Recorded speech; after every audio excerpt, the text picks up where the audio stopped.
Vou mostrar aqui para vocês um pouquinho dessa viagem que eu fiz, né? Agora eu voltei para o sul de Minas, mas eu fui um pouquinho longe, trabalhar na Rússia e voltei. Então, já que eu estou aqui pertinho, eu quero contar para vocês o que aconteceu nesse percurso, né? Então, eu sou oficial da reserva da aeronáutica, mas também fui do exército, depois eu vou mostrar para vocês. Tem algumas coisas bem diferentes na minha vida, né? Um oficial do exército, virou um oficial da aeronáutica e trabalhei para a marinha também. Eu acho que ninguém passou pelas 3 forças no Brasil. Então, eu fui graduado aqui pela Unifei, fiz mestrado no ITA, na área de propulsão líquida, propulsão de foguete. Eu fiz uma especialização na Rússia em aparelhos, projeto de construção de aparelhos espaciais, que são todos os equipamentos que vão para o espaço. Então, equipamentos que vão para o espaço precisam ser projetados e construídos. Vou mostrar alguma coisa sobre isso. Bom, depois quando eu voltei para cá, para poder gerenciar a empresa que era da família, né, hoje eu sou diretor industrial da empresa do Prodimec, que foi citado aqui no nome dela, eu precisei me especializar na área de gestão. E aí eu fiz 2 cursos na FGV, um de gestão industrial e outro de gestão empresarial. Mas aí, se eu ficar só nesses slides aqui, eu posso terminar tudo que eu vou mostrar depois. Então pelo menos vou mostrar umas imagens diferentes.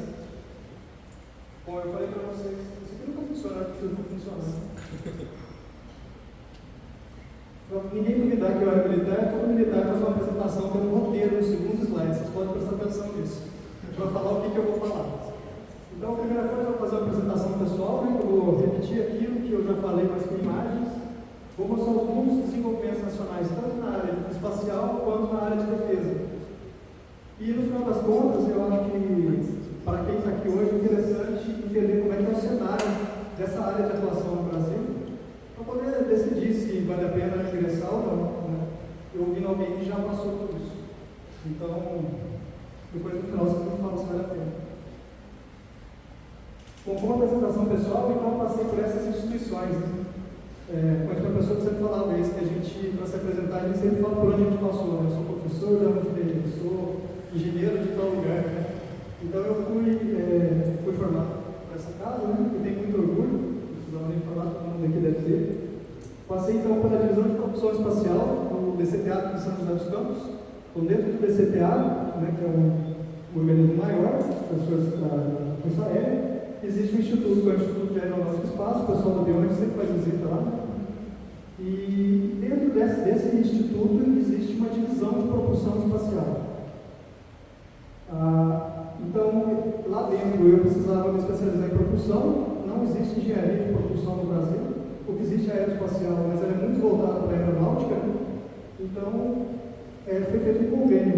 O IAE, onde eu trabalhava, o ITA e o MAI criaram uma estrutura, que depois eu vou explicar, para poder dar esse curso de propulsão na época para umas pessoas.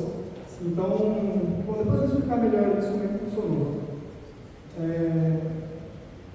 Eu saí de baixo da aeronáutica, para trabalhar na gerência de desenvolvimento da Vibras, desenvolvendo tudo que era foguete. Eu fiz o mestrado em propulsão líquida e trabalhava com propulsão sólida. Eu saí da aeronáutica, era especialista em propulsão líquida. Aí quando eu cheguei lá, a primeira válvula que eu fui procurar, o sólido não tem válvula. Tem válvula aí de vocês, não? Entrada de combustível.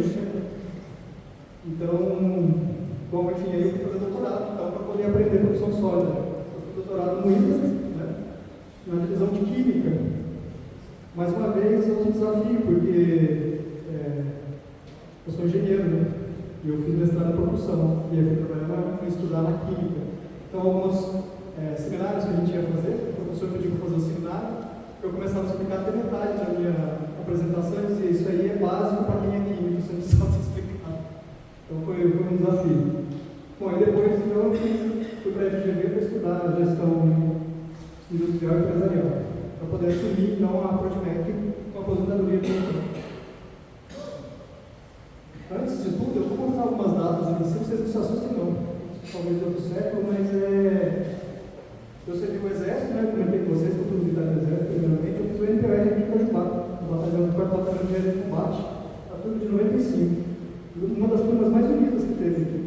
Não sei, o pessoal que é mais antigo, talvez se lembre, em 93 teve um acidente, faleceu metade dos alunos do curso, uma tristeza da cidade.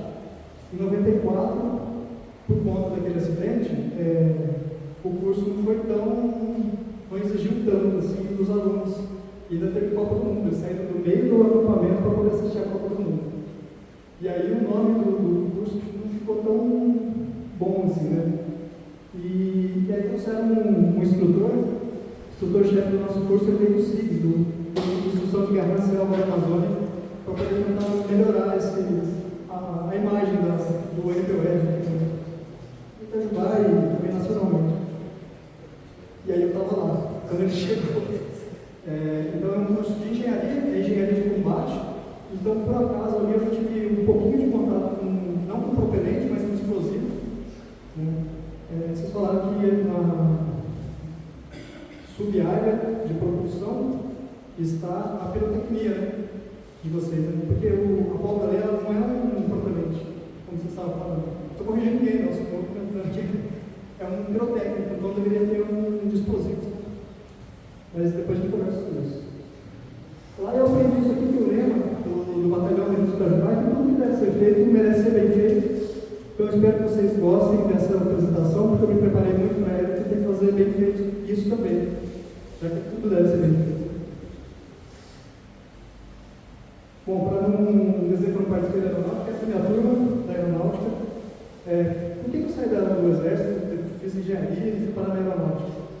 Na verdade, em novembro de 2003, teve um acidente em Alcântara, que um foguete, o VLS, ele, no seu terceiro voo, terceira tentativa de voo, ele teve um acidente intempestivo de um dos motores do primeiro estágio, e a queima desse propelente gerou gases ali a 3.000 graus, tinha gente próximo, e vitimou 21 servidores da aeronáutica, entre civis militares, não, foram só civis, faleceram.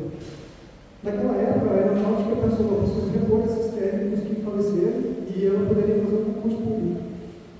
Por medidas do governo, não poderia fazer concurso público naquela época. Então a aeronáutica achou melhor fazer uma convocação. A convocação seria como se fosse um tempo de guerra. Eu vou convocar quem está na reserva. Eu era oficial da reserva do Exército. Eu tinha curso de engenharia mecânica pela Unifei. E aí eu participei do processo, e aí foi como se estivesse indo para a guerra. Fui para a aeronáutica, participar do projeto do VLS para recompor aquela equipe que tinha saído. Foi bem interessante porque tinha muitos parentes daquelas pessoas que faleceram lá. E aí como é que você fala assim, mas cara, quer ver para substituir seu marido? Ou ver para substituir seu irmão? Então assim, a gente teve uma dificuldade inicial, mas tudo tem esse desafio na vida. Então a gente fez a formação militar de novo, já tinha sido oficial do Exército, né? Eu acho que foi bem mais tranquilo, porque a missão lá não é para guerra. A missão de engenharia na aeronáutica é dar apoio para os pilotos. Os pilotos vão para a guerra, a gente dá apoio. A gente tem que entregar o aeronave, no caso, o avião, em condições. Eu sou isso aqui, eu estava bem feliz de ter acabado o curso, né? Estava comemorando. Em cima, outra foto ali foi um prêmio de projetos, eu gostei muito da área de projeto. E vocês usam SolidWorks, a gente utilizava da PTC, na verdade era ProE, depois virou o Windchill, né, o nome do software, e a gente utilizava esse software e a gente fez uma aplicação diferente lá, a gente ganhou um prêmio. Vamos lá, como eu disse, eu trabalhei pela divisão de propulsão, aquele ali há alguns anos atrás foi eu que mandava, à frente da divisão de propulsão espacial. E a missão nossa era fazer esse motor foguete líquido. Vocês estão vendo que tem bastante válvula, né? Porque o combustível chega líquido e a gente precisa regular isso, controlar isso. E essa foto da direita, na verdade da esquerda de vocês, é de 2012, quando o meu último ano na aeronáutica. Eu entrei em 2004, o acidente foi em 2003 e eu entrei em 2004. E essa outra aqui é de 2006, quando eu passei por um tempo na Rússia, e esse é o motor que a gente precisava copiar. De 75 km de empuxo. RD-107 o nome dele.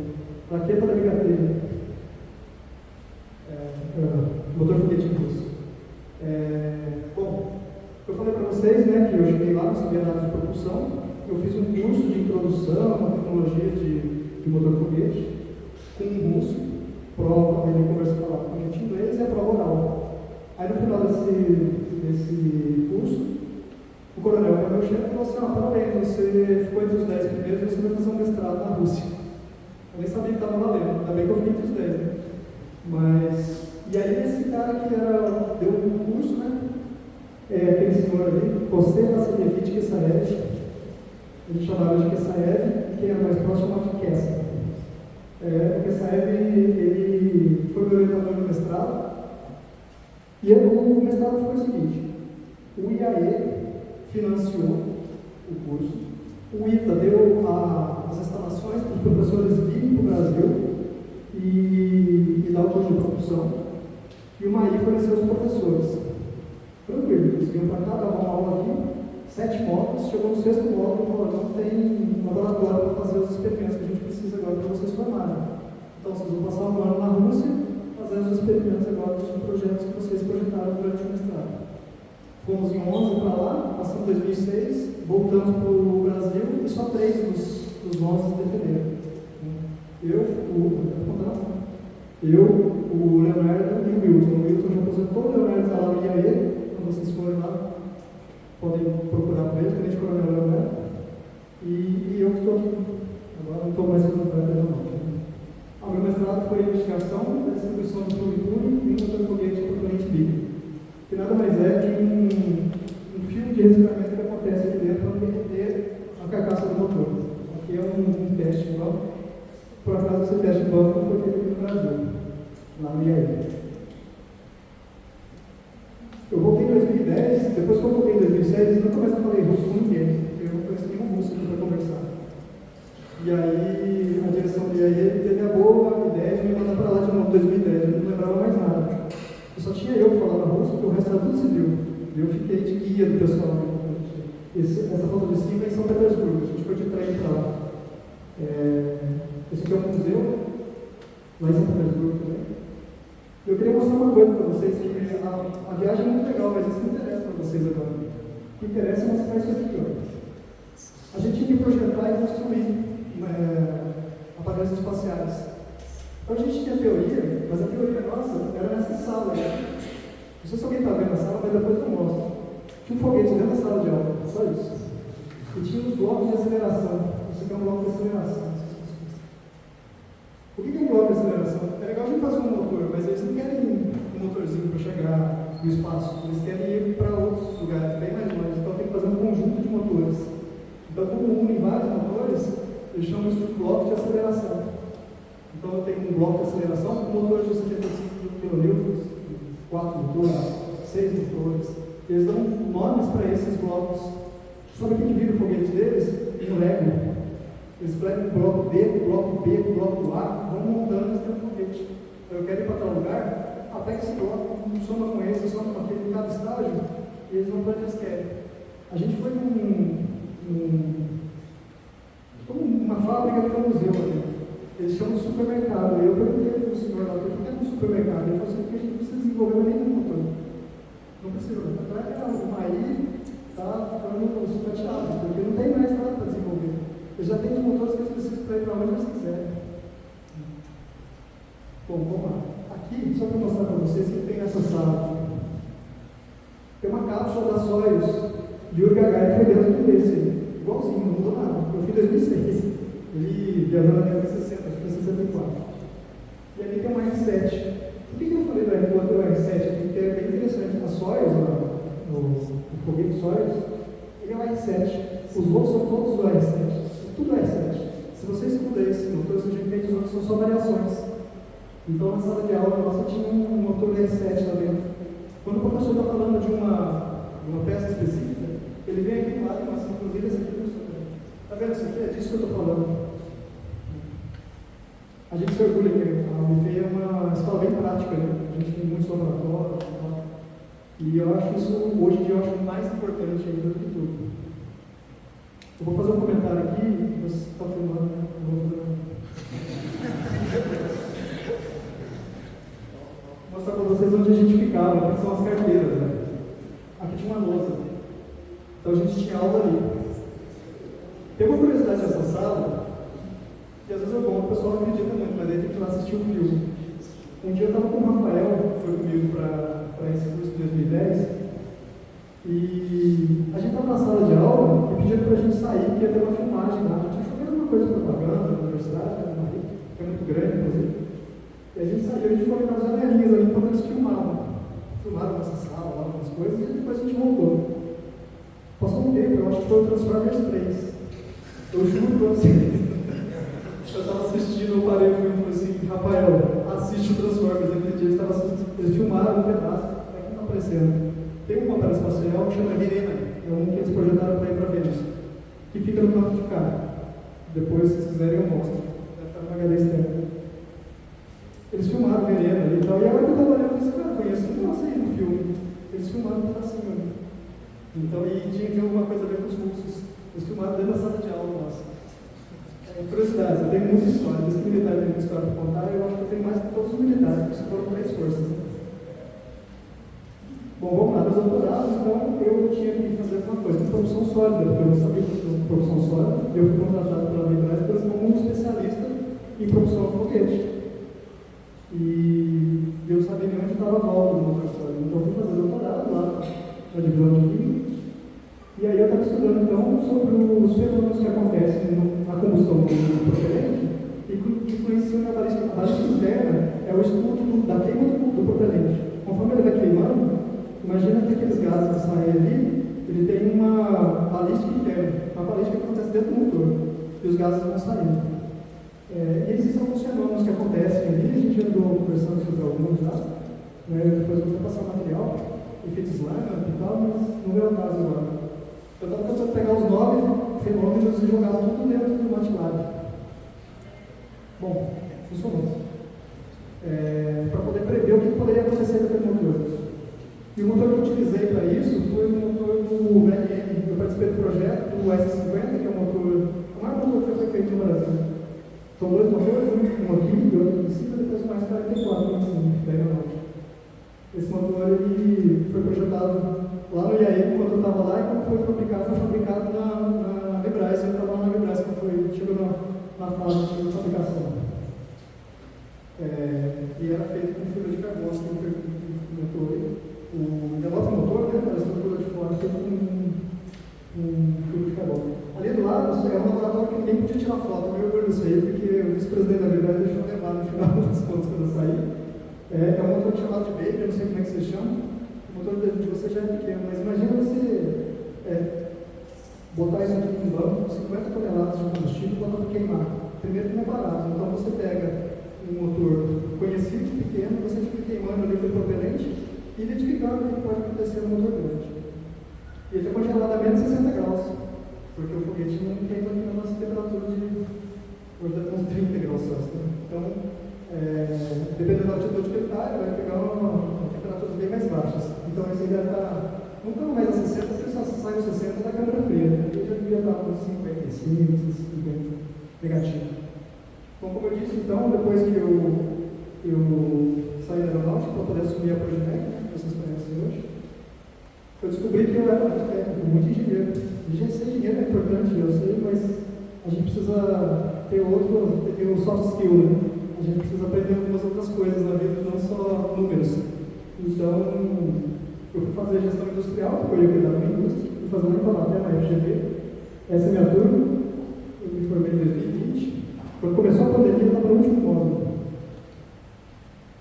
E aí depois eu fui fazer agora, em 2024, eu me formei em gestão empresarial. Muito bacana também, recomendo. A gente criou uma empresa chamada Atomos, e a gente fez aquele projeto, aquele carrinho ali, é um produto nosso que a gente precisava vender no final do curso. Então a gente montou uma empresa do zero, novo, no final do curso a gente apresentou o Smart, o coordenador da FGV, do MBA da FGV, e ele disse que compraria o produto nosso, então fomos aprovados. Essa é a Proginec, algumas pessoas já foram lá, já conhecem, a gente já fez algumas tubeiras aí, algumas peças para vocês. E é onde eu estou atualmente, desde 2016. Outra coisa que eu não posso deixar de falar, que me orgulha muito também, que é fazer parte como membro honorário da Beyond. Fui convidado lá em 28 de março de 2018, já faz 7 anos. Né? E esse cara que sou eu, né? A gente tenta dar alguma consultoria, algumas coisas que eu acho interessantes para poder melhorar o projeto. Né? a fabricação, enfim. Geralmente quando chega os desenhos lá para fabricar, a gente tem que dar uma consultoria, senão não sai, mas só é possível de fazer. Tá? Então com 7 anos já que eu participo do Beyond. Acho que talvez ele tenha sido a primeira visita lá no IAE, que a gente organizou em 2018. Esse é o túnel aerodinâmico, o túnel de vento, né? E essa é a equipe que participou dessa empreitada com a gente lá em 2018. E hoje em dia agora já tem a trilha já foi criada, né? E aí o pessoal já consegue ir, já tem os contatos lá para fazer as visitas. Apesar de que hoje eu inventei mais uma, né? A gente vai ver se a gente consegue para esse ano ainda fazer uma visita na usina Coronel Abner, que é onde faz o propelente. Já que vocês estão querendo fazer o propelente, né? Antigamente o primeiro propelente era pólvora, os chineses lá inventaram. Depois começaram a fazer, né, na evolução, o BD, que é o base dupla. Nitroglicerina com nitrocelulose. E hoje em dia já ninguém usa mais isso. Eu estou usando o composite, que é o que vocês estão tentando fazer. Bota mais alumínio que funciona. Tem uma piada interna aqui do alumínio. Bom, eu estou falando muito sobre conceitos de propulsão, senão a gente vai ficar a noite inteira aqui. Mas basicamente, o que define isso que a gente está falando para o foguete é a missão. A primeira coisa que você precisa saber é qual é a missão. Quando eles vão fazer um foguete, para decidir se vai ser esse pequenininho ou se vai ser esse maior, depende da missão. A missão é chegar em 200 metros, 1 quilômetro e meio. Então isso vai dizer quantos propelentes você vai ter que colocar lá. Que tipo de propelente, mais energético, menos energético. Então são vários ajustes, várias configurações que você vai fazer. Estágios, eu vou fazer ele voar até certa altitude com um motor, ele vai separar e vai voar o resto com outro motor. Então a missão ela pode ser uma missão de defesa, só que uma missão de defesa você pode dar um foguete para de defesa ou míssil. E nele tem que diferenciar do espacial, é a carga útil. Então o que você vai levar lá na frente dele? Se você vai levar uma cabeça de guerra, uma cabeça de combate, você está levando um explosivo, uma coisa que vai explodir. Ah tá, mas uma outra coisa que ninguém sabe, um míssil que vai tentar derrubar um avião, não é nada, né?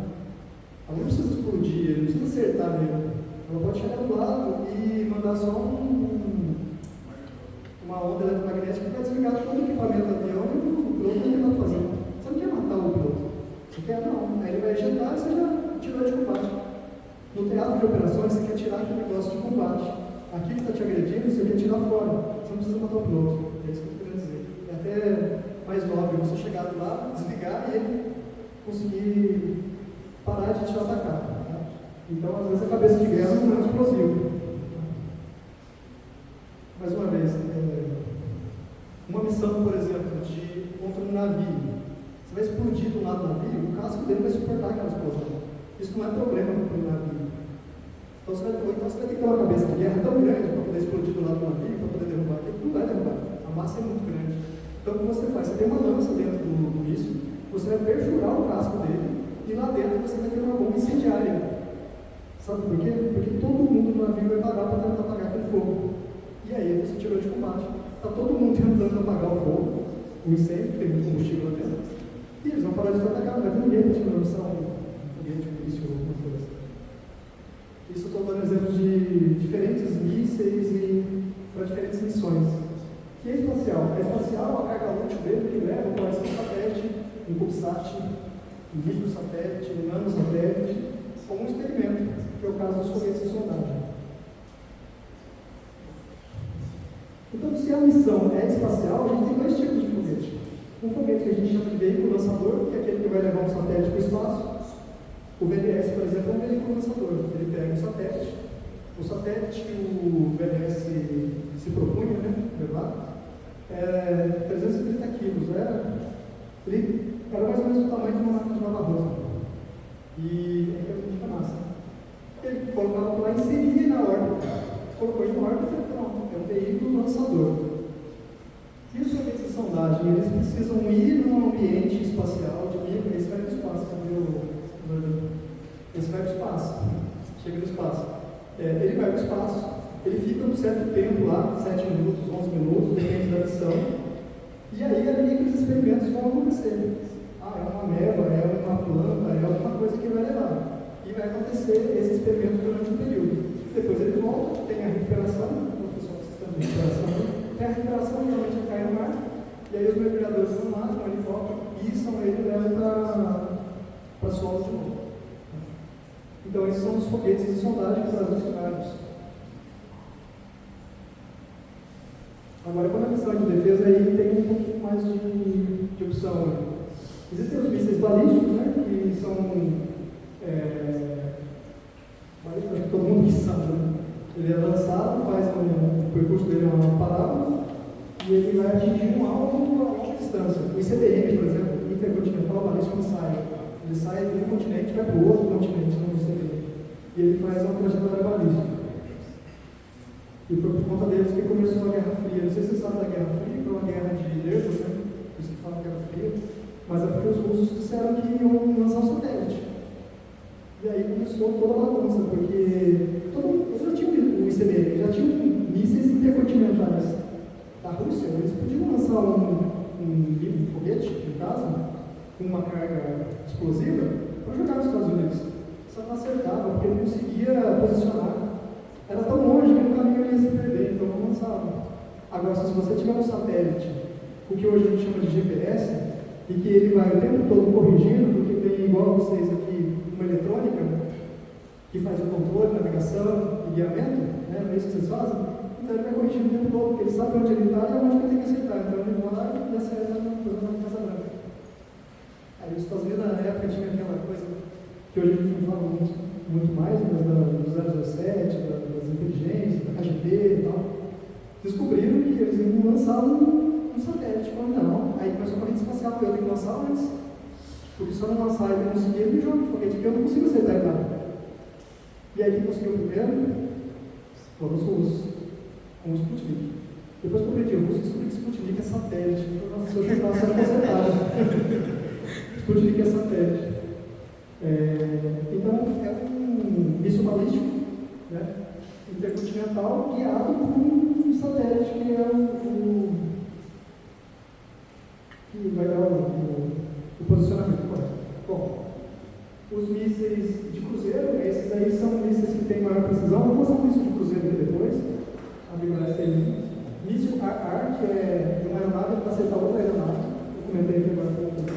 Tem exemplo aqui.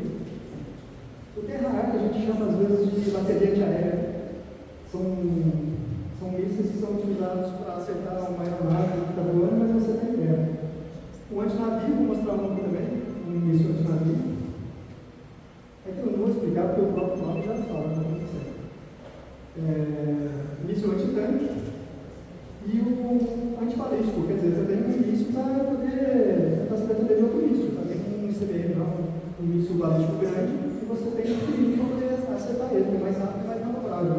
Então ele chega rápido lá e consegue te proteger. O Israel tem vários. Bom, agora tem um conceito aqui da área de defesa, que é o seguinte.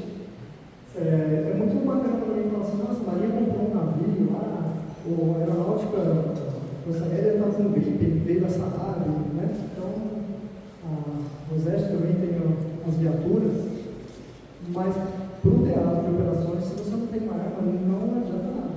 Se você chega infiltrado num outro avião, você está no seu inimigo está ali, você não tem uma pedra para jogar nele, vocês vão implementar, ou bate um ou faz o que a gente já fez, né, no caso. Então você tem que ter uma arma. Né? De novo, gente, eu não sou a favor de guerra, não, pelo amor de Deus, eu estou comentando um assunto técnico que eu vim para isso. Mas então você precisa ter um armamento. Então a Marinha tem que ter um armamento para as fragatas, para as corvetas. Os aviões, a aeronáutica também precisa ter arma, porque não é transporte, lógico que tem transporte também, mas se você está se preparando para a guerra, você precisa ter alguma arma.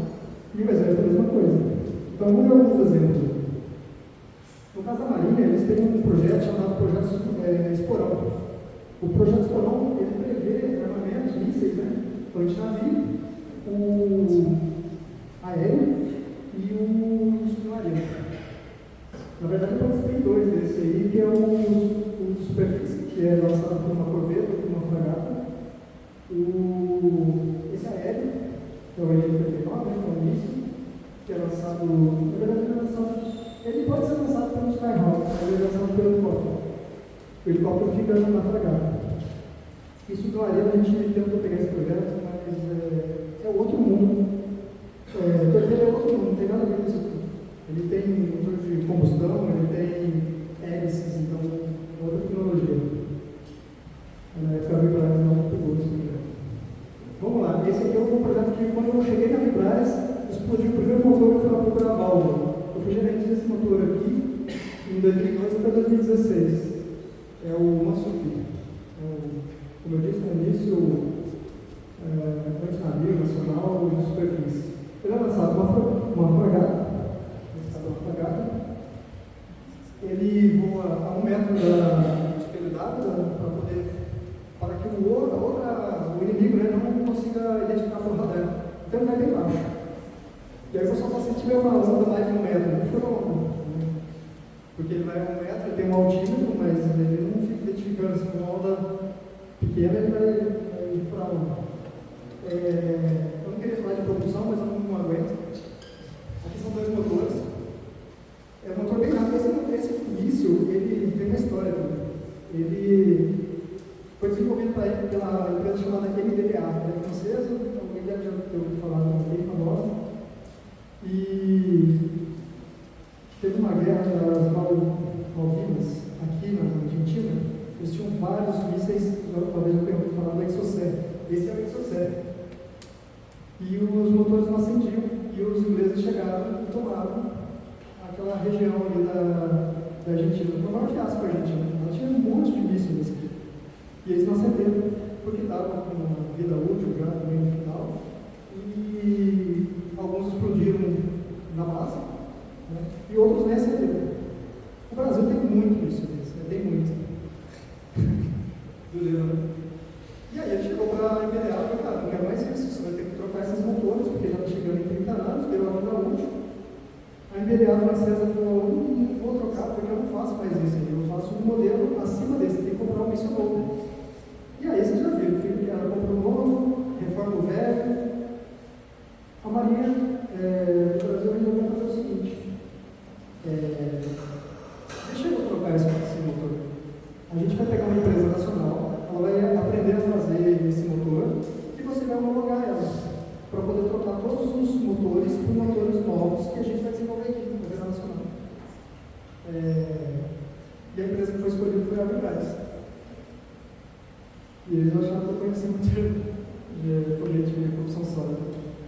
Mas foi um desafio enorme, mas a gente conseguiu fazer. Com todos os requisitos que a francesa, que não tinha nem um pouco de boa vontade para passar por ele, para querer vender um foguete novo, a gente conseguiu fazer esse motor que, como eu estava falando, são 2 motores. Aqui tem um motor que a Marinha tem um nome tudo diferente. O Exército é brasileiro, não é? O Exército brasileiro, Força Aérea Brasileira. A Marinha não é a Marinha Brasileira, é a Marinha do Brasil. O nome dela é Marinha do Brasil, tem que ser diferente. Então, o motor de primeiro estágio deles, eles chamam de motor de impulsão, e o motor de segundo estágio, aqui, é o motor de sustentação. Para ajudar no projeto dos franceses, a tubeira desse carro passa por dentro desse motor. Então, quando esse motor está queimando, é um tubo que passa por dentro dele, os gases vão tudo em cima desse tubo, ele tem que aguentar a temperatura da queima do primeiro estágio. O primeiro estágio é só para tirar ele da inércia, que está parado aqui na fragata. Ele fica dentro do casulo, quando ele sai, ele sobe, aí aqui já desligou, ele tem sustentação que, né, e ele não separa. Ele tem um alcance de 70 km. Eu vou falar só de uma super, porque eu adoro falar disso, vamos pular. Aqui então tem, como ele fica dentro de um casulo, né? Quando ele sai, tem algumas almofadas. Essas almofadas são para ele não ficar solto lá dentro. Então, ela é feita de material, parece um isopor. Então ela sai, já é mais, e ele está indo com o motor de trás, que é o motor de impulsão. Aqui também tem o motor de impulsão, e depois ele vai o motor de sustentação. Vou perguntar bastante coisa depois do consumo, porque eu sei responder isso aqui nem tanto. Esse aqui é a mesma coisa, só que é um míssil aéreo, a mesma coisa, só que ele é aéreo, lançado por acaso de um helicóptero que está ajudado. Perceberam que eu vou e volto? Eu fui lá para a base do foguete, mas o foguete é usado como um helicóptero de estrepar. que é literalmente chamado de H250, mas acho que é Cougar o nome desse aqui. Alguns nomes dizem isso. Esse aqui é um da NDA, esse aqui é o brasileiro que a gente está fazendo para poder testar. A brincadeira do alumínio é justamente por causa desse cara que a gente estava numa reunião e tinha um engenheiro químico, um engenheiro de materiais, doutor em materiais, que fazia a composição do propelente. Se eu sempre brincava com ele, quando o material ele ficava pouco energético, o propelente ficava pouco energético, eu brincava com ele, não bota mais alumínio. E aí ele brincava, né, ficava numa sala ali na engenharia, todo mundo, ele falou assim, não é só alumínio, você acha que eu só põe alumínio? E toda vez que a gente tinha uma simulação para fazer, o propelente ficava fraco, eu levantava assim, calcionário, bota mais alumínio. Aí todo mundo ria porque sabia da brincadeira.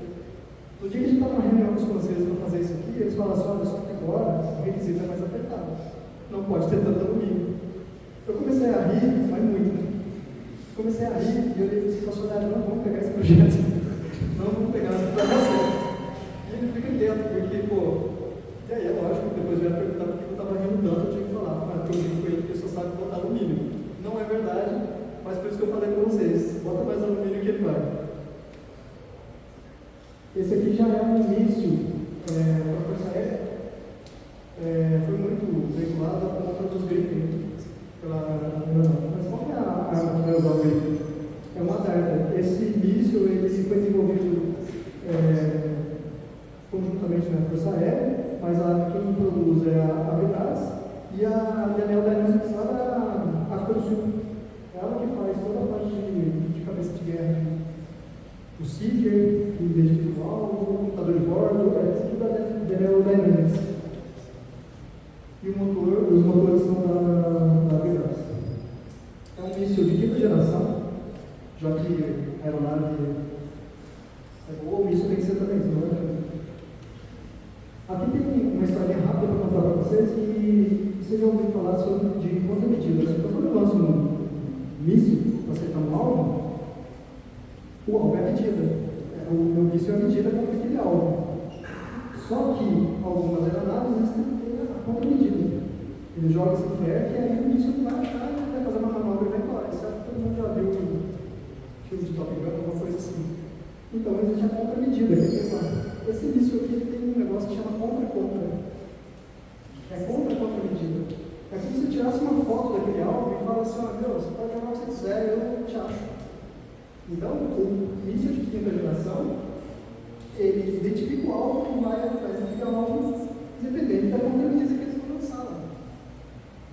E o Brasil, então, tem esse aí, toda essa tecnologia de quinta geração. Só para não deixar de dizer, existe o de sexta geração, que tem uma coisa que está muito famosa hoje em dia, que é uma inteligência artificial lá no computador de bordo.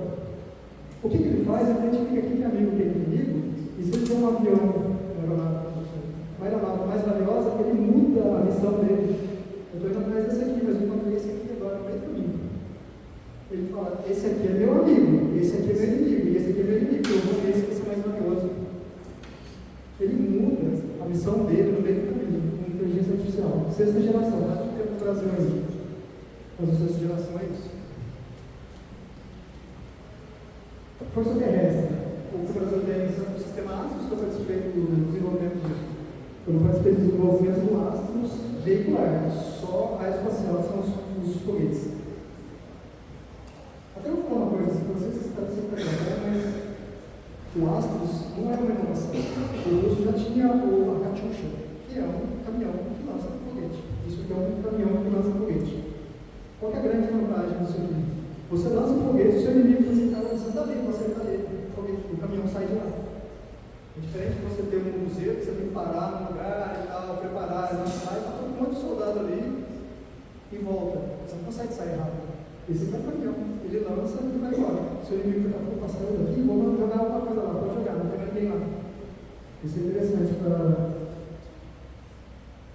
Bom, o que esse cara lança? Ele lança foguetes. Lembra que eu falei foguete balístico, que faz uma parada? Aqui ele fala só o solo, né? Quando a gente chama de SS, ele quer dizer só o solo. Mas a gente viu lá atrás que ele é chamado de foguete balístico, sai do chão para acertar um alvo no chão. De 30 km, 40 km, 60 km e 80 km. quanto maior o foguete, menos eu consigo carregar no caminhão. Então, dependendo da missão, eu consigo levar 20 desses. Não, eu quero levar 50 desses, eu quero levar 60 desses ou 70 desses aqui. Então, dependendo da missão, encurta o alcance, mas você pode levar mais. Ele também é usado para saturação de área. Você consegue jogar muitos foguetes, então toda aquela área vai saturada. Ele não precisa ser muito preciso, mas ele joga tantos foguetes ali naquela área que ele vai conseguir usar aquele foguete. Isso é super condenado por todos os países. Vou falar uma coisa que a gente comentava lá, mas assim, você quer acertar um bunker, você sabe que o seu inimigo está ali, só que você satura toda a área. A área, dependendo, se for muito grande, você vai acertar uma igreja, o que acontece nas guerras? Você vai acertar uma igreja, você vai acertar uma creche, você vai acertar. Porque uma saturação não é precisa. Você jogar muitos foguetes ali. Acertou o bunker, mas o dano foi muito grande. O dano colateral foi muito grande. Por isso que é importante engenheiros que consigam melhorar a precisão desse negócio. Para não usar. Esse cara aqui também é lançado de lá. É lógico que esse aqui tem 4 só. Esse aqui tem 4 no caminhão. Esse é um míssil de cruzeiro. Eu falei para vocês lá atrás que eu ia mostrar um míssil de cruzeiro. Esse míssil de cruzeiro ele voa a 300 km de alcance. Ele é o primeiro míssil que o Brasil conseguiu fazer com turbina aeronáutica. Aqui dentro eu escuto também no mercado de ar para poder uma turbina aeronáutica fazer o voo manobrável, né? Essas empresas aqui elas são móveis, o computador fica aqui e ele consegue manobrar. E ele tem bastante precisão. Esse motor é um motor sólido. Foi um dos primeiros, acho que foi o único que eu projetei sozinho. A gente desfez todo, foi uma longa, e aí a gente fez esse caminho aqui, que ele só tem uma função. Tirar da inércia, lógico, né? Mas poder chegar numa velocidade tal que entre a área que é para poder tocar a turbina. Porque ele não consegue ligar a turbina sem o ar aqui para poder tocar a turbina. Então ele tem que dar uma velocidade para esse início suficiente para acionar, aí ele separa e aí vai a parte da função. E aí, como a gente tinha o SS-80 e depois tinha um de 300 km, aí veio para 300. Eu falava, eu tive que fazer um meio do caminho, mas esse aqui que é o SS-150. Não tem turbina, não tem nada, só tem muito propelente. Balístico. Está acabando, gente. Falar um pouquinho agora sobre os cenários para essa carreira. Eu achei esse gráfico bem interessante. Ele vai pegando por décadas, pegou lá em 1950, quando os Estados Unidos e a Rússia só lançavam um foguete. Isso aqui é para a área espacial, não tem nada a ver com isso, tá? Depois você vai passando para seguir nas décadas, aqui, ó, no época, década de 70 e 80, a Rússia chegou a fazer mais lançamentos. Aqui são números de lançamentos, tá vendo? Nessa década, quantos lançamentos foi feito? E o tamanho da bolinha é o quanto ela investiu de grana. Então ela investiu mais, fez mais lançamentos do que os Estados Unidos. Aqui também, pela década de 80 e 90, né? Década de 80. Aqui eles empataram. Tá? Depois a Rússia já começou a cair. Aqui os Estados Unidos já que década de. Agora a gente está, na verdade, de 10 a 20. E agora, de 20 a 30. Esse gráfico é muito interessante, mostra uma coisa bem assim. Os Estados Unidos estão bem em cima, né? Estão lançando para caramba, eles têm empresas privadas que lançam, com investimento muito alto, isso não é novidade. Para mim, a novidade é o Reino Unido aqui. Reino Unido junto com a China. E a Rússia ficou para trás. Isso aqui vai para 2030. A previsão é que os Estados Unidos vai investir muito, vai lançar muito, mas a Rússia já está perdendo até por Reino Unido. O Reino Unido não sabia que estava investindo tanto em lançamentos na área espacial. Agora, será que vale a pena entrar nessa área aí? Tudo bem que vai ter bastante investimento e bastante lançamento de foguetes lá. Depois eu faço essa apresentação para vocês. Isso aqui são especialistas, não sou eu. Eu não julgo especialistas na área de estratégia de espaço, mas existe uma projeção de que a área aeroespacial, vai crescer 200% até 2035. Eu não tinha essa informação aqui quando eu formei. Na verdade, na minha época, né, a gente ia meio que conduzindo. Eu fui para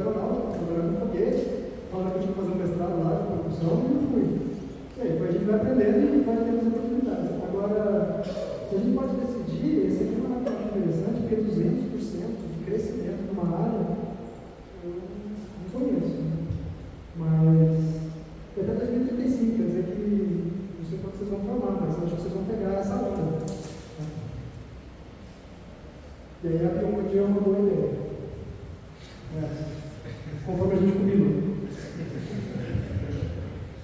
Bom, e os programas espaciais, né? No mundo, obviamente, esse aqui são dados de 2023. Os Estados Unidos em primeiro lugar, 73 bilhões de dólares. Em segundo lugar, a China com 14. Há uma diferença bem grande de investimento. Mas, não é novidade para ninguém que os Estados Unidos é uma potência financeira. No caso desses 73 bilhões de dólares, seriam fora as empresas privadas, tipo SpaceX, ou conta também? Eu acho que conta tudo, porque não é só governamental, eu acho que entra todos. Depois eu vou mostrar uma só de privada. Eu vou mostrar só das privadas, que também é um valor bem significativo. Somando tudo isso aqui, dá 117 bilhões de dólares em 2023. E a gente viu que a previsão de 20 até 2030 que os Estados Unidos vão investir bem longe ainda. Então, eu acredito que é promissor. Agora, e o Brasil? A gente está no Brasil, nem todo mundo vai para a NASA. Então, como posso ser isso aqui? Com o erro do texto aqui, mas em 2020, o Brasil, é até engraçado, né? 73 bilhões, e o Brasil, 68 milhões de reais, não de dólares, de reais. Bom, tudo bem, se isso aí tivesse aumentado, mas 21 anos depois, em 2021, isso aí passou para 67,8 milhões de investimento na área das áreas. Só que até 2021 tinha Elon Musk fazendo foguete da ré, todo mundo gostando, todo mundo assistindo pela internet, né? Eu orientei um Fernando aqui, vocês conhecem, né? O Fernando ligou para mim e falou assim: eu assisti uma palestra sua no MFA, antes da pandemia, eu gostaria, você pode me orientar, o professor Jesus, né? Então Jesus, que era orientador dele, pode me orientar, eu queria fazer um trem de pouso para o Falcon 9, lá do Elon Musk, para quando ele pousar, ele usar. Eu não posso te ajudar. Eu não conheço o Falcon 9, eu não conheço o Elon Musk para passar as informações, e eu não sei nada de trem de pouso sobre propulsão. E a gente continua conversando, acho que às vezes é uma coisa interessante, a gente ser um pouco persistente naquilo que a gente quer. Eu ouvi aqui quem chegou a perguntar, falou assim: e se eu quiser ir para outra área, e se eu for no processo seletivo, eu vou entrar? Eu de novo, vai tentar. A gente conversou sobre isso, né, Zé? Estava vendo uma oportunidade lá no ITA, eu falei: cara, manda um nome.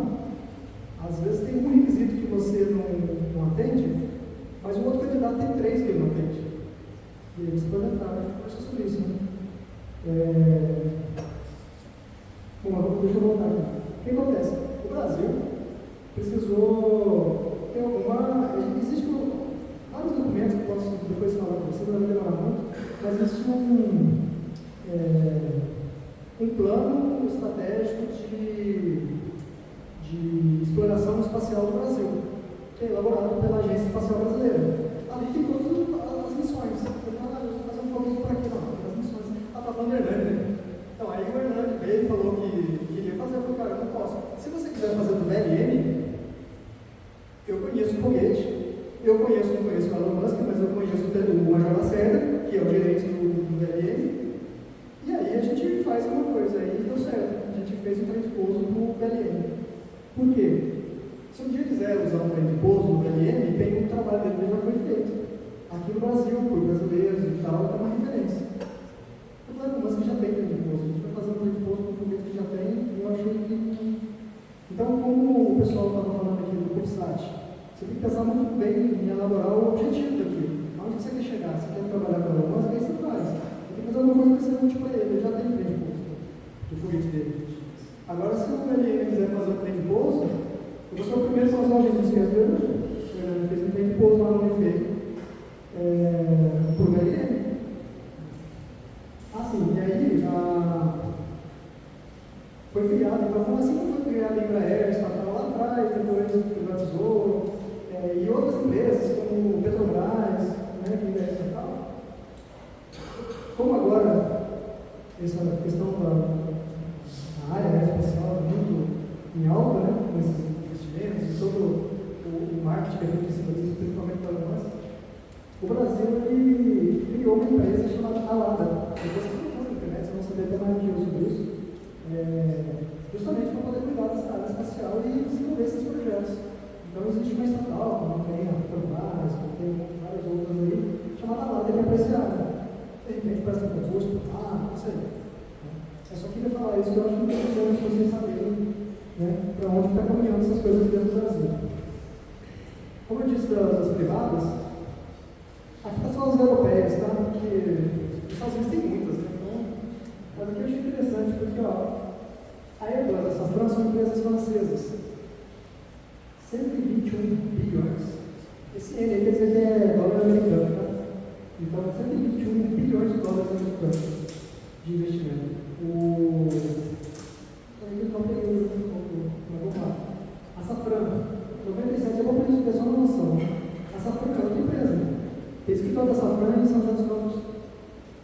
A Airbus tem até aqui, né? A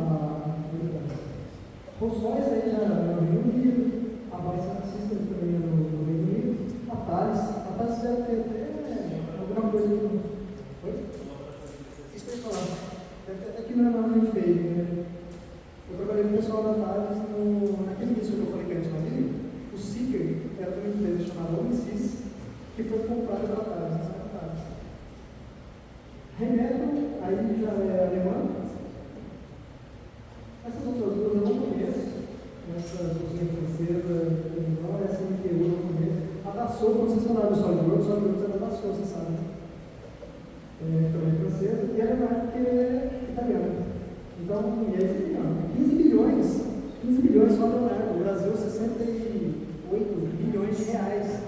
Aqui está falando de nós, 15 bilhões. Uma noção das empresas que existem no mercado já estão bem sólidas nessa área e europeias, tá? E os investimentos delas. Para não falar que o Brasil está atrás em tudo, a gente está na briga com uma coisinha, que é bem interessante. A gente tem, sabe os elementos de terras raras? Por exemplo, Neodímio a gente compra até dica pela internet, a gente compra Neodímio. É utilizado em turbinas eólicas. Aí tem todos esses outros aqui que são usados para motores elétricos, os próximos. Esses elementos, o Brasil tem a terceira maior fonte aqui desses minerais, essas terras raras. Tem 21 milhões de toneladas de óxido dessas terras raras aqui no Brasil. E como eu mostrei isso, muito legal você ter. O que você vai fazer com isso? Se a gente não tiver tecnologia, tiver cabeça pensante, gente estudando, tentando desenvolver isso aí, a gente só não tem minério. A gente pode continuar vendendo minério, porque os outros acontece muito aqui no Brasil, né? A gente vende a base do produto para lá, compra um computador, vende esse cara, um material que foi feito, tirou daqui. Né? Então a gente precisa desenvolver mais. E se precisar aprender russo, gente, vai aprender, vai lá ver isso. Não tinha propulsão aqui. Tem que encarar, assim, vida assim. Bom, existe uma coisa bem interessante que o Ministério da Defesa chama de empresa estratégica de defesa. Essa lista que eu coloquei, que tem mais algumas outras, você vai achar lá na BID. A BID é a Associação Brasileira das Indústrias de Materiais de Defesa e Segurança. A EQ, acho que ela fica em Curitiba, quase em Curitiba por ali. Ela produz propriamente. Depois a gente pode conversar, tipo, uma ideia, tem esse senhor que trabalha lá com isso. A KL, São José dos Campos, a Vibraz, tem São José dos Campos, está passando uma fase bem complicada, de falência, etc e tal, mas tem uma empresa árabe querendo comprar, chama Blackstorm. Quem sabe? CDT, Companhia Brasileira de Cartuchos, faz munição. A Embraer, acho que eu preciso explicar para vocês o que é. E depois, empresa de gerenciamento de projetos navais, que é no Rio de Janeiro. Também é da área da empresa. Exude, eu trabalhei com ele no escritório de projetos. Eu gerencio projetos, eu trabalhei na vida da Marinha com eles gerenciaram. Essa moto ela acabou de comprar o Ocelote, já está aqui. O Ocelote é São José dos Campos também, a Jéssica também ela é mais voltada para a TI, para o software que vem com o computador de bordo. Mas agora ela já está E assim a gente faz radar. A Inbel vocês conhecem, tem até aqui, né? McTeam também é uma outra Avibraz. Faz bombas, mísseis, a SEAT, vocês foram visitar a SEAT. A SEAT fazia a parte de controle da navegação e alinhamento do NoSUP. E eles têm os mísseis deles também. A tal da a Indus, essa empresa ela é desse tamanho, tá enorme. Ela faz explosivos, que são os pirotécnicos. São os skis, que vocês precisam para poder acionar uma coisa, monitor,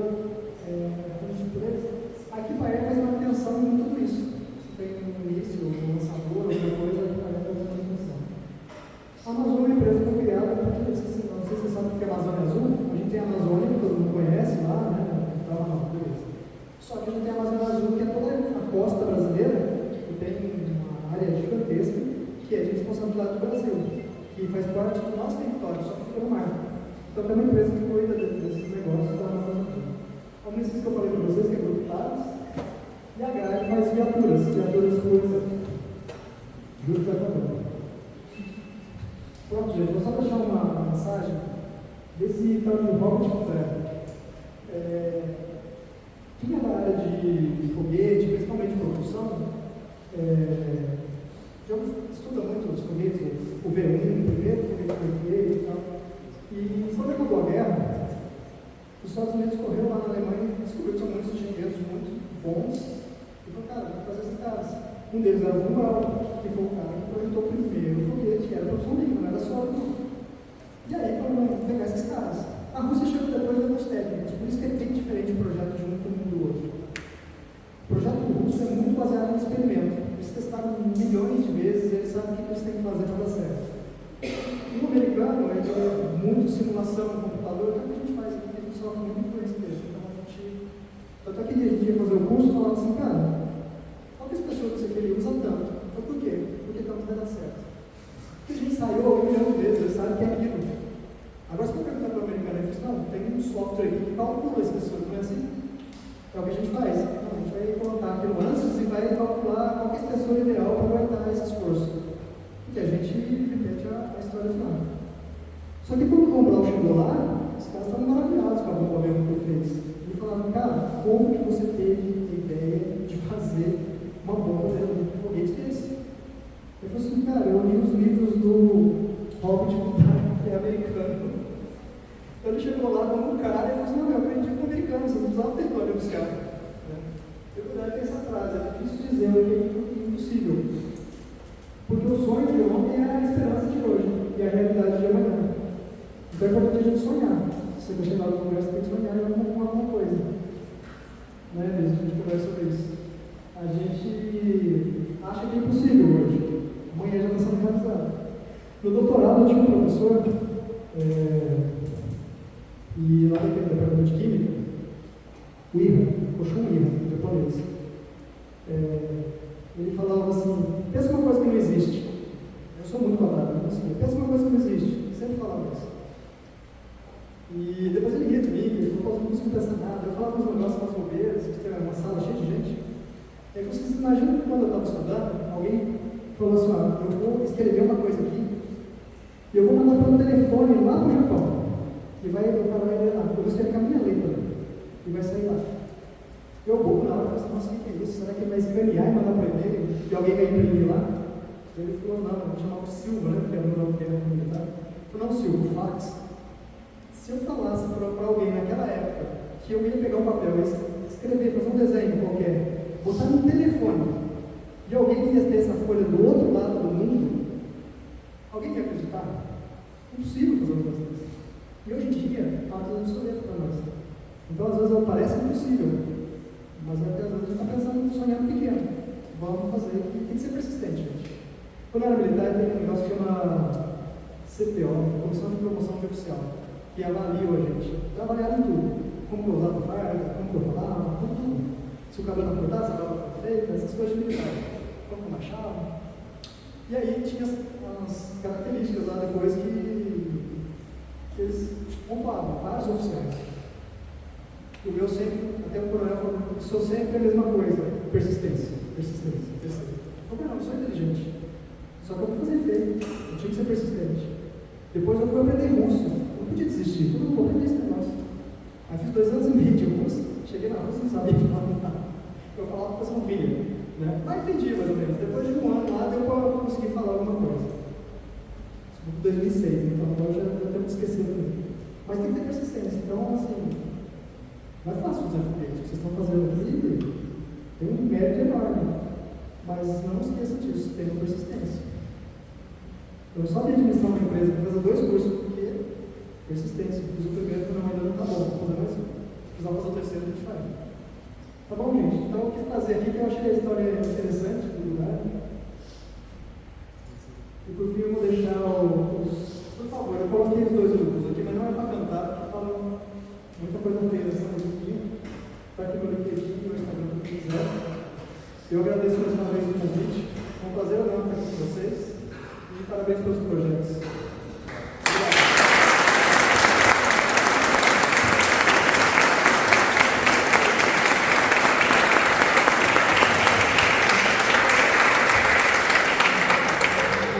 Até nessa vez, se a gente quiser fazer alguma pergunta, eu estou à vontade. Pode fazer perguntas também.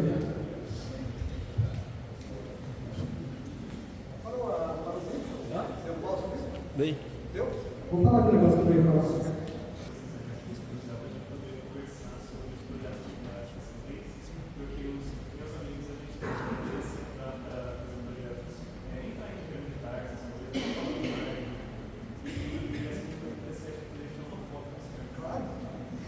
Os 2 sim. O da primeira, se eu souber responder, eu vou falar que era sigiloso e que eles vão me matar se eu contar. Mas você vai saber que é porque eu não sei a resposta. E claro, Eu queria saber como o senhor descobriu a oportunidade de, por ser oficial do Exército da Reserva, entrar na Força Aérea depois por esse processo seletivo. vou contar a verdade. Eu estava trabalhando na ilha, como não engenharia, fazendo transmissão para cá. E aí teve um encontro daquela turminha do Exército aqui em Itajubá. A gente foi pro bar. E aí um amigo pegou e falou assim: eu vou trabalhar na aeronáutica. E eu vou trabalhar no VLS. Aí eu vi quando eu já falei: VLS, você tá doido, não tá sendo militar, você vai ficar de soldado. Ele falou: cara, eu vou te mandar o edital. É legal, é para trabalhar num projeto de foguete e tal. Correio, meu compadre, Correio, você bateu a cabeça, cara, larga a mão disso. Mexer de foguete aqui no Brasil, cara, não existe isso. Cara, teve um acidente e tal, até mais a comunicação. Aí, são coisas que acontecem na vida da gente. Eu cheguei lá para trabalhar, eu adorava trabalhar na Vitor, no Mojimirim. O meu chefe era o gerente da planta toda, e ele foi transferido, ele foi o diretor, foi transferido para Valinhos. Eu morava numa república com os engenheiros da Vitor de Mogi, lá em Mogi. Ele falou: cara, vamos comigo para Valinhos? Eu vou virar diretor lá, eu queria te levar junto. Eu falei: não vou ficar aqui. Por que eu moro na república? Os caras não queriam. Eu já faço o que eu gosto e tal. Aí ele falou: tá, mas deixa eu te falar, o Beltrame vai vir pro meu lugar, o cara que estava lá, ele vai te mandar embora, porque não tem ninguém na sua área. Aquela de logística e tal. Ele falou: eu preciso de um cara na expedição e na recenseamento. Eu preciso de engenheiro de logística. Aí eu falei assim: claro, cara, se você quiser ficar aqui, você vai ser mandado embora, porque não vai. Agora você tem uma chance de ir para lá comigo. Aí eu fui um dia para lá com ele, falei: cara, não gostei. Eu adorava lá onde vivia, a fábrica é novinha, peguei um prêmio de melhor administração das ilhas do mundo inteiro, sabe? E aí eu vim por esse confraternização, o cara falou disso, e eu voltei para lá e falei: cara, deixa eu ler esse edital, porque eu acho que eu vou ser empregado, porque eu não quero trabalhar nisso. E se eu ficar aqui, eles não vão mandar embora. Aí eu passei todas as fases. Eu fiz a prova escrita, fiz a parte física, psicológica, tem um tal do flexitest, que eu nem sei se existe, mas que tem a corrida, não sei o que, aí você pode sobrar para trás, torce a perna, e aí, dependendo até onde você chega, é a sua flexibilidade. Esse, para mim, foi muito difícil. E aí eu passei tudo, aí chegou no último, até no psicológico eu passei, e aí eu fiquei sabendo que ia dar tudo certo, eu fui lá e pedi demissão, não fui para Valinhos e fui para São José dos Campos. Então, assim, a oportunidade foi essa. Eu estava no bar conversando com um amigo meu e ele falou que ia, eu falei: agora eu vou também, porque eu não queria ir para Valinhos. Duas coisas. O senhor acha que, por ser de engenharia também, né, o batalhão daqui, tinha alguma coisa a ver? Ou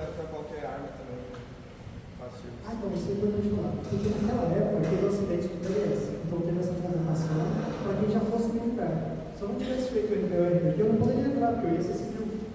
Então eu era militar da reserva do Exército e tinha o curso de engenharia. Esse era o pré-requisito. E depois passar nas provas, mas eu tinha que ser assim. Importante falar para vocês que hoje em dia não precisa ser mais militar. Continuaram fazendo convocações, só que a militar agora é temporário. Pode ficar por 8 anos. Ah, mas por 8 anos eu fazia. Deu tempo de fazer quase tudo lá, porque eu fiquei 12 anos. Fiquei 12 anos. Mas com 8 anos dá para fazer muita coisa também. Tem muita oportunidade dentro da sorte. Ser militar me ajudou na vida. Tudo que deve ser feito deve ser feito. Eu não lembro do batalhão aqui. Coisas que ajudam a gente no dia a dia, que é essa disciplina, respeitar a hierarquia. Então essas coisas ajudam um pouco a gente. Então tem algumas. Eu sempre brinco assim, eu só falo assim, vale a pena servir? Eu tenho para todo mundo, não é para todo mundo. Eu tenho algumas pessoas que não precisam. Mas para outras é bom. Você vai ver muita coisa legal lá, mas vai ver muita coisa errada. Só que você começa a olhar assim e fala assim, se eu vier para cá, vai acontecer isso. Se eu vou para cá, opa, que bom. Aí você vai escolhendo. E a vida é assim. Então, só que lá é tudo intenso, um ano. Um ano você vai ficar usando droga, você vê o outro fazendo não sei o que, você vê o outro indo preso, você vê o outro sendo promovido. O que estudou e aconteceu uma coisa muito boa. Então, assim, você é meio que forçado a pegar no tranco, vamos dizer assim, em um ano. É bem intenso. E a segunda coisa que foi muito boa, que quando eu fui para a aeronáutica, a missão da aeronáutica ali em São José dos Campos não é guerra, não é ser militar, não é marchar bonito, não é o turno vivo. Ali é a pesquisa e desenvolvimento, que é a parte da engenharia que é mais forte. Então, vai incluir o avião. Então, quando eu cheguei, a parte militar não me incomodava, porque eu já tinha passado por uma experiência muito mais rígida aqui. Então, quando falava que tinha que comandar uma tropa, eu olhava que tinha 100 pessoas lá, falei em público, eu ia. Não falo bem até hoje, mas eu enfrento. Então, assim, ajuda em algumas coisas. Principalmente no curso de oficial, você tem que se desinibir de alguma forma. Ajudou, sim. Aí a segunda coisa, né? Eu também sou oficial da reserva. E aí eu queria saber se a. Meu bicho 2 vezes. Se a Força Aérea ainda abre esses processos seletivos. Mas assim, não precisa ser mais militar da reserva. São as convocações que eles fazem. Depois de mais conversar também, eu te mostro o caminho. Tem vários. E assim, por exemplo, você vai pensando que você falta gente para fazer tudo, não tem muito projeto. Esse mesmo que eu fui para a Rússia. Por que você não mandava o cara, sei lá, do ITA? Não, estava ali e estava trabalhando na área. Mas eu acho que vale muito a pena.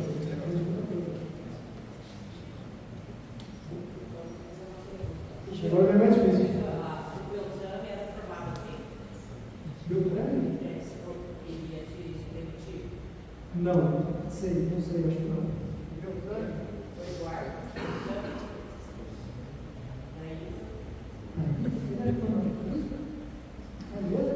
Você sabe que eu tenho uma desconhecer ele? Eu até o máximo dele, sabe porque quando ele foi fazer o Black Belt dele, eu ajudei a fazer um monte de estudo lá para poder fazer o Black Belt. Não sei, nunca mais vi. Eu tinha contato com o Nilton Jaquita, que é esse cara que foi o diretor. Mas acho que ele tomara que eu não. Ele não formado nada aqui, ele fazia isso com ele. Cara! Nossa, eu sou bicho dele, né, velho? Recebeu um título do ano passado da Universidade do ano inteiro. Sério? Por causa das pesquisas dele. Que legal, sim. Não é legal pra mim, não é muito legal. Mas assim, tudo na vida assim, tem um porquê. Eu poderia ficar lá fazendo uma engrenagem de transmissão, que era a Corsa Celta, não era nem carro não, de fazer para a Corsa Celta. E aí, por ter acontecido isso, né, ele tinha essa visão, que era a visão dele, ele não precisava de um engenheiro aqui, caro para essa atividade. E aí ele dispensava, também foi ele que me falou, foi o Nilton. Mas aí eu não, decidi, vou tentar ir para a aeronáutica. Mas eu estou olhando aqui, eu nunca mais comprei com ele. Tá vendo? Esse mundo é incrível. Bom, gente.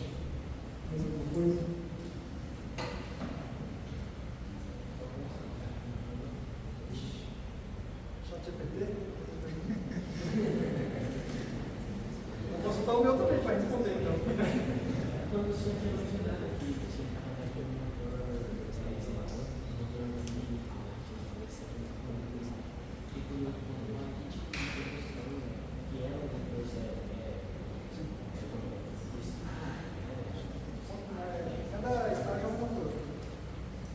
Vou pesquisar esse negócio.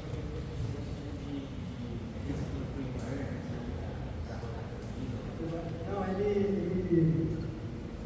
quando eu estava na meta, meu orientador falava que eu conseguia explicar coisas difíceis de uma forma fácil. Eu vou tentar fazer isso de novo. O doutor Foguete, sabe uma bexiga, quando você enche uma bexiga? Você fica segurando ela, fica parada.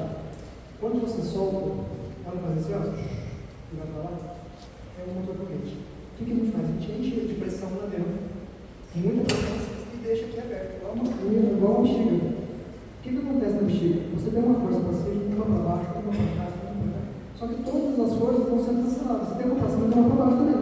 Uma está cancelando a outra. Por isso que quando você está todo fechado, ele está parado. Quando você abre, nessa posição aqui não tem nenhuma força para cá, né? Mas tem uma para cá. Essa é comum. Por isso que quando você solta, você vai para cá. Entendeu? Então, vamos continuar. O que eu faço a pressão lá dentro? O que faz a pressão lá dentro? Na câmara de combustão. Eu queimo o propelente, no caso do líquido, é um par propelente. O que é um par propelente? Porque no espaço não tem oxigênio. Tem, lá não tem. Para ter combustão, tem que ter o comburente, então tem que levar o combustível comburente. Eu tenho que levar o oxigênio. Então tem dois tanques, um de oxigênio, líquido, e outro do combustível que você vai usar. A gente usa aqui no Brasil querosene de aviação. Porque na aeronáutica o que mais tem de combustível é querosene de aviação. Então, usa querosene e usa oxigênio. Eles vão entrar dentro da câmara de combustão e vai ter um inibitor que vai fazer com a queimada. Quando queima expande gera pressão. Aquela pressão para os lados ele não sai, para cima ele não sai, só pode sair para baixo. Então você tem uma garganta. Se eu falar alguma coisa errada, isso aqui é a tubeira. A combustão está acontecendo desse lado aqui, ó, do seu lado direito. Né? Ela vai ter que passar por essa garganta, tá vendo? Então, aqui. Então ela vai restringir e depois ela vai expandir para poder acelerar esses gases. Quanto mais rápido esses gases saírem aqui, mais força vai conseguir de empuxo.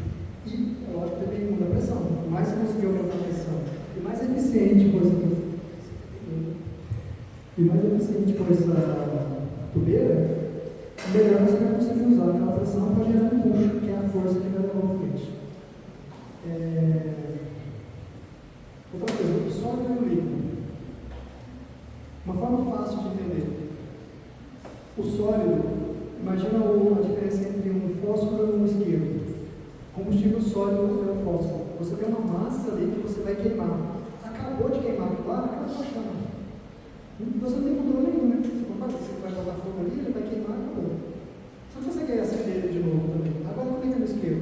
Você tem uma válvulazinha atrás, depois que eu brinco da válvula, você aumenta e diminui a chama. Você consegue desligar e ligar de novo. Porque tem aquele líquido ali que você está queimando. Então, o combustível, ou o motor líquido, é como se fosse o isqueiro. Você controla a chama, você consegue desligar e ligar de novo. O motor sólido, você não consegue desligar e ligar de novo. Só que ele é muito simples. Não é tão simples, depois que a gente começa a fazer isso, né? A gente descobre que não é tão simples, mas assim, não é tão simples porque se você quer chegar numa altura, numa altitude, você não tem muito controle. Imagina que você está lançando um satélite no espaço e você vê que você vai passar da onde você queria chegar. Você vai diminuir o impulso do motor seu, fechando uma válvula. Não, vou passar muito, desliga, depois você liga de novo. É o motor líquido. Então você tem uma precisão violenta com o motor líquido. Isso é caríssimo para desenvolver, que é uma tecnologia muito cara, com válvulas, tanques e tudo. O sólido é muito mais simples. Tem uma outra palestra que eu queria fazer bolo. Vai colocando os ingredientes, bateu ali, colocou lá, e você faz o sólido. Só que ele tem a precisão, mas ele tem a simplicidade dele e ele tem muito mais. Não estou sabendo explicar em curso específico para você, mas é assim: tem muita energia no começo. Ele tem muita energia no começo. Então, sabe o que a gente faz no ensaio? Muita gente faz. Coloca um sólido no primeiro estágio, você só quer sair da atmosfera. O efeito da gravidade aqui puxa a gente para o chão, puxa para ele também. Então você precisa de muita energia, mas você precisa de controle aqui para sair da atmosfera? Não. Você precisa ir lá no espaço. Porque lá no vácuo, uma coisinha de nada você já consegue chegar onde você quer. Então você coloca um motor mais tecnológico, mais caro, mais preciso nos últimos estágios. Agora, nos primeiros estágios, você só quer força. Aí você coloca um motor só, acho que dá até só nos primeiros. Tem híbrido também na Virgin, eles fazem híbrido, que é só com líquido. Não tem tanta propriedade para falar do híbrido. Eu já vi, mas não tem tanta propriedade. Mas a diferença do sólido e do líquido é isso. Então, de novo, lembra que eu falei assim, qual é o seu objetivo? O que você precisa? Bom, se você sair da atmosfera, você precisa de um esporte, não precisa de controle. Então, vale a pena colocar um sólido. Aí, lá em cima, eu preciso de controle. Então, eu vou usar o meu esquema lá em cima. E aqui eu vou usar o fósforo, que é mais barato. Respondeu? Mais ou menos, era isso? Eu não usei chat GPT.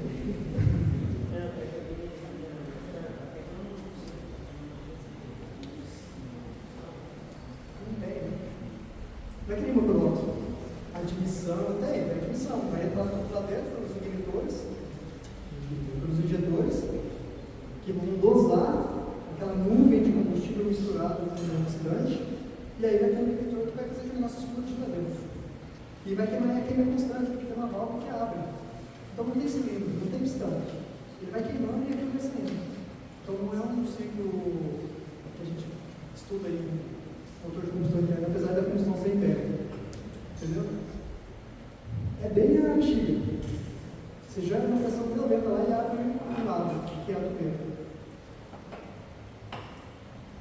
O meu mestrado é porque a temperatura aqui na garganta é onde a gente chama de sensação crítica. É tão alto, que ele derrete a fileira. E quando começa a derreter, esse diâmetro que você calculou, que deu a X, ele começa a abrir. E aí você perdeu o ponto real do seu projeto. Começou a abrir. E aqui a gente faz um filme de cooling, que é um filme de combustível que escorre pela parede e protege a parede.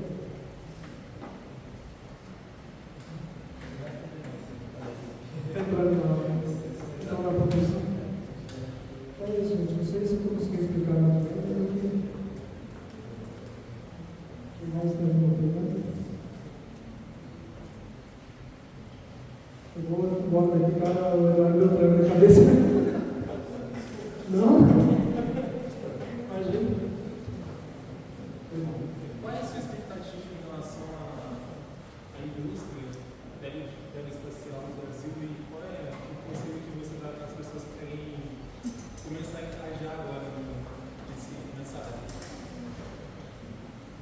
Eu não sei muito essa pergunta, porque assim, no Brasil é difícil responder. Eu tenho uma empresa, hoje em dia. Se perguntar para a sua empresa, para onde ela é, como vai ser o ano que vem? É difícil falar. São muitas variáveis.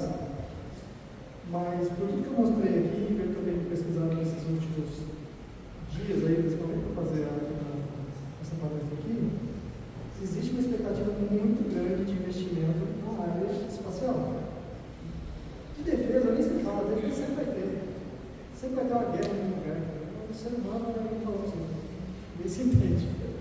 Mas eu comentei, a arma militar. Aquele motor que eu mostrei ali do Mansubi, são dois motores. A gente botava no banco de provas para ensaiar e queimava ele para poder tirar a temperatura, o empuxo. A gente tira ele de sensores, né? E estrangueiros, calibres e tal. Foi R$200 mil cada vez que a gente botava no banco para queimar. Então, assim, são projetos que assim, você tem que ter dinheiro para investir. Por isso que aqueles números, eu acho uma atenção. 73 bilhões de dólares que eles investiram, são caras as coisas, né? E aí para o Brasil, investir tão pouco, o que eu vejo de assim, uma luz do futuro? Abrir para as empresas privadas. Aí fica legal. Aí compensar para trabalhar com Elon Musk. Que é um cara que também não quer saber se você é engenheiro formado no ITA ou não. O que você sabe fazer? Acho que mudou um pouco já, isso da minha época quando eu formei. Você tinha que chegar lá com o diploma e falar assim, ó, eu tenho diploma em tal lugar, hoje em dia não é assim, o que você sabe fazer? Sabe fazer isso aqui? Então faz para mim, deixa eu ver. Tá bom, resolve o problema? Isso é uma vantagem nossa. Eu vou te falar aqui, a gente provar para resolver o problema, porque é a missão do dinheiro, eu acho. Então eu acho que vai ter um campo grande assim para a gente, porque sabe fazer alguma coisa. Então não é um peso dele, assim, mas saber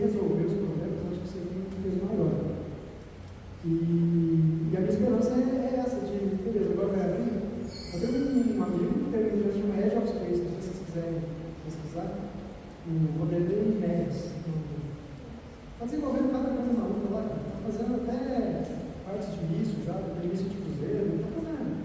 Fez alguns acordos lá no exército, está fazendo motor na empresa dele. Antigamente não podia. O espaço aéreo é controlado pela aeronáutica. Como é que você vai fazer um lançamento de um foguete? Eu nem sei como é que eles fazem isso aí. E hoje em dia não, hoje tem o centro espacial lá, em Alcântara era CLA, né? O centro de lançamento de Alcântara, a barreira do inferno era um outro, e só que usava era aeronáutica. Hoje não, hoje A Space está fazendo lançamento em Space, uma empresa coreana. Então, assim, eu acho que o entrada da iniciativa privada vai melhorar bastante. Profissionalismo. Eu já trabalhei com CLT, funcionários. Eu já trabalhei com militar, né, sendo funcionário público, e agora que o pessoal brinca que eu não trabalho mais, né? Eu trabalho mais que antes. Eu trabalhava com o pessoal que era funcionário público da aeronáutica. Cada um queria puxar um projeto do nada, sabe? Muitos doutores, então o cara fala assim, nossa, tu veio aqui, eu quero fazer ela de grafite. Não, eu quero fazer ela de... Eu fiz meu doutorado em grafite. Outro, não, eu quero fazer em fibra de carbono. Eu fiz meu doutorado em fibra de carbono. No final das contas, isso não tinha dele. Então, a iniciativa privada tem um objetivo mais, sabe, vai fazer isso e vamos embora, tem um caminho aqui. Eu acho que isso funciona melhor. E outra, não tem gente. Eu saí da aeronáutica, vários alunos saíram, não teve reposição, não tem contratação, não tem tanto concurso quanto precisaria. Muito conhecimento escrever. Eu fui fazer o curso na rua, eu não vou usar. Você pode ser vai colher mais para aproveitar. Só ele, eu defendi o Wilton e ele, só ele ficou. Dos 11, só ele ficou. Então, eu acho que um caminho bacana vai ser a iniciativa privada e a aeronáutica abrindo para as empresas fazerem lançamentos lá. Eu acredito de verdade que isso aí pode trazer tecnologia de fora. Toda vez que vier um coreano que lançar um foguete desse, vai ver alguma coisa lá. O cara faz esse negócio desse jeito. O cara fala, não tem essa coisa.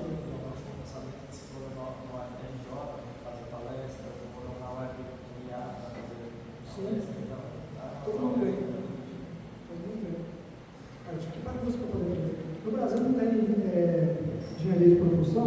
Engenharia de propulsão tem na Itália, na Índia, na Rússia. Nos Estados Unidos tem, mas eles não abrem para a gente. A parte que a gente precisava é fechada. Tem mais um país. Não estou lembrando agora. Então, são poucos países que têm engenharia de propulsão, a propulsão de foguete. De turbina e tal, só que aqui tem aeronáutica, né? Aprende sobre turbina.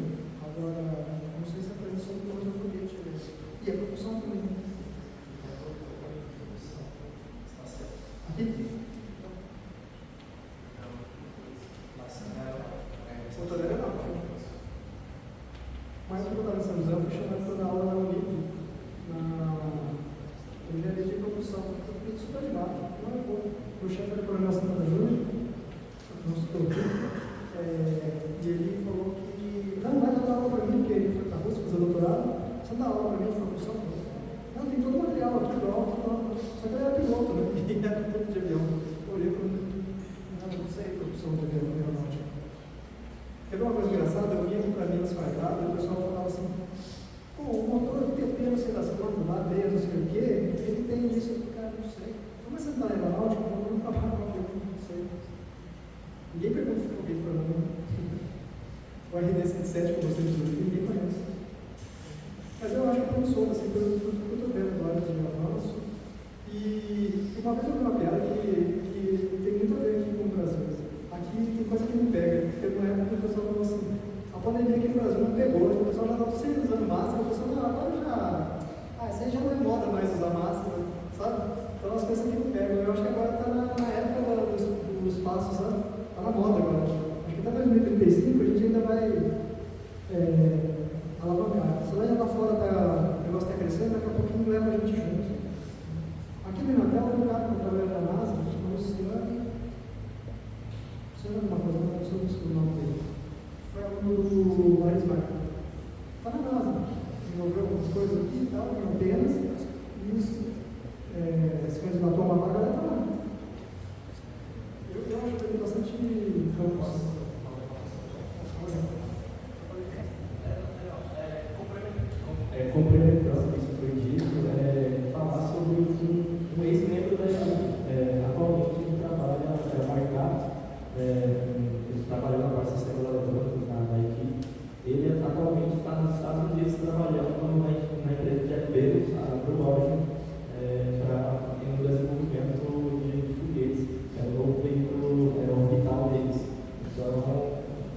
A equipe já tem 10 membros que atualmente está trabalhando na área de desenvolvimento da área espacial em empresas privadas nos Estados Unidos. Então, isso não é algo impossível de acontecer. É difícil, a gente tem que é muito difícil, mas se a gente for na praia, a gente consegue. Estou trabalhando aí, vou fazer as entrevistas lá. E sabe o que fez diferença? Eu tinha trabalhado no minibagem. Fazer parte do minibagem. Mas era automotivo. Agora, se você quer trabalhar na área de espaço, faz diferença ser aviões. Olha, essa é a faz diferença trabalhar na aviões. Você vai fazer uma entrevista numa daquelas empresas ali na Thales, por exemplo, né? Vou falar, eu fui, como se chama, diretor do sub-área de produção do foguete espaço. Então, isso faz diferença. Para mim deu certo, eu falei que era do mar, eu tinha que acreditar que eu era. Certo, gente? Mais alguma pergunta? Uma vez não vai.